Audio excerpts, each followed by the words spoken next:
All right, gang, we're looking at the configuration here of the switch in order to support a WLC. So let's think about traffic flow first, right? We got to know what we're in for. We got a client. It's connected to an access point. It belongs to a particular SSID. In order to get this traffic onto the network, in our environment, this access point is going to be connected as a local mode access point using a CAP/WAP tunnel, right? So with that CAP/WAP tunnel in place, that means that the client is actually going to be seen entering the wired network out this port. And it is the WLC that is going to convert the SSID into a VLAN ID. And this VLAN ID is going to be injected into the frame in order to get to the switch and have the switch forward the traffic using the correct VLAN.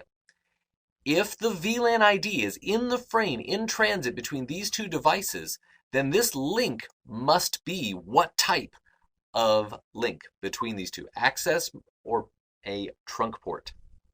Yeah, it's got to be trunk, right? Because only a trunk port can support various different VLAN IDs actually embedded in the frame.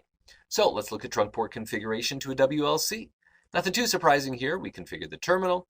We specify interface gigabit 104 because that's this interface on the switch that's connected to the WLC. Give it a description, WLC, right? So we know what we're talking about. All right, so far so good.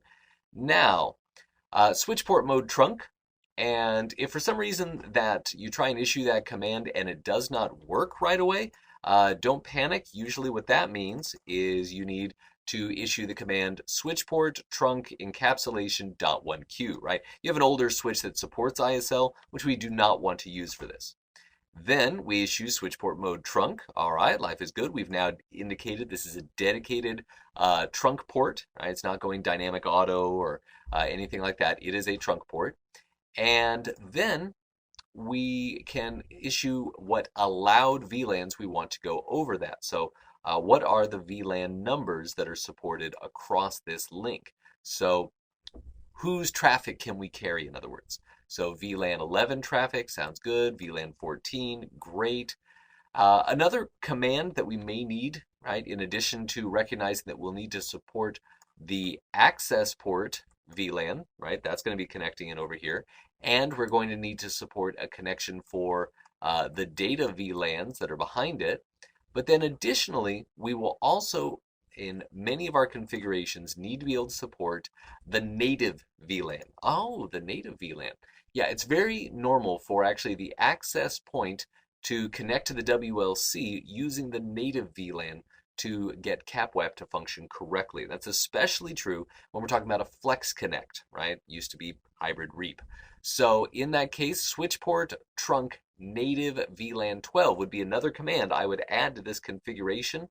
And remember that the native VLAN is configured per port.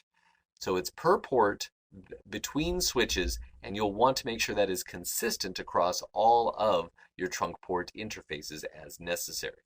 That's going to be what relates to the management VLAN.